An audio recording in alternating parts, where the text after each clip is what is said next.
మనోళ్ళైతే యుద్ధానికైతే సిద్ధమైపోయారు. మా దుమ్ముడైతే కత్తి అయితే గుడ్డ చుట్టుకొని మరి పట్టుకొని వస్తున్నాడు. మణిగడైతే కొడవలు పట్టుకొని వెనకాల వస్తున్నారు. చూస్తున్నారు కదా. హాయ్ ఫ్రెండ్స్, నేను మీ ఎక్కవని కానీ మనమైతే ఈరోజు గెలలు కోసుకోవడానికి అయితే వెళ్తున్నాము. సో ఎండ అయితే మామూలుగా లేదు, వాచిపోతుంది. మనోళ్ళైతే తాటికెలలు కోస్తున్నారంట. సో మనకు ఫోన్ చేయడంతో గని వస్తాడని అంటే మనోళ్ళు తీసుకొని అయితే నేనైతే కత్తిలు పట్టుకుని అయితే వెళ్తున్నాను. సో గడసాయంతోనైతే తాటికెలలు అనేవి కోసుకుంటాం. ఎందుకంటే చెట్టు ఎట్టుకే వాళ్ళు ఎవరు లేరు మా బ్యాచ్లో. ఎందుకంటే భయం వేస్తుంది కాబట్టి చెట్టు అయితే ఎక్కము. సో గెలలు కోయడం అయితే పూర్తయింది గడసాయంతో. ఇంకా తాటికాయలు అయితే మా వాళ్ళు కోసిన మరుక్షణమే అయితే ఎవరిది వాడు పట్టుకుని అయితే వెళ్ళిపోయారు. తాటికాయలు అయితే చూస్తున్నారు కదా ఎంత నీట్గా అనిపిస్తుందో. మనీ అయితే ఇంకా ఉంచడంలో ఊపిరి సెలవు కంటే మరీ తింటున్నారు ఒక్కొక్కడు.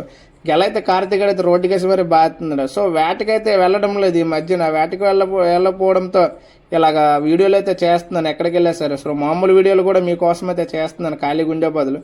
సో ప్రతి వీడియో అయితే నేను చేసి పెడుతూనే ఉంటాను. ఏం చేసినా సరే మామూలు వీడియోలుగా మీకు నచ్చితే లైక్ చేయండి, లేకపోతే లేదు. ఫ్రెండ్స్తో కలిసి వెళ్తే ఆనందమే వేరు. చిన్నప్పుడు తనం గుర్తొస్తుంది. ఎందుకంటే మేము బోట్లకు వెళ్ళి 5 నెలలు 6 నెలలు అక్కడే ఉండిపోతాం వేరే ప్రాంతంలో. సో దానివల్ల అయితే మాకు ఏం అనిపించదు. ఊరొచ్చిన ఈ సీజన్లోనే మాకు సరదా సందడి అనేది ఉంటుంది. సో మనం బీచ్ ఒడ్డు కూడా దగ్గర, ఎందుకంటే ఆ దగ్గర సెట్లు ఇవి బీచ్ ఒడ్డున ఉంటాయి. మనం వ్యానం అయితే వెళ్ళిపోతాం. వ్యానం అంటే బీచ్ వెళ్ళి స్విమ్మింగ్ అయితే చేస్తాం. సో ఏదైనా ఉంటే ప్రతి వీడియోలో అయితే మనం ప్రతిదీ చెప్తాం. ఏదైనా ఉంటే నెక్స్ట్ వీడియోలో అయితే మాట్లాడుకుందాం. ఓకే బాయ్ ఫ్రెండ్, నెక్స్ట్ వీడియోలో కలుద్దాం.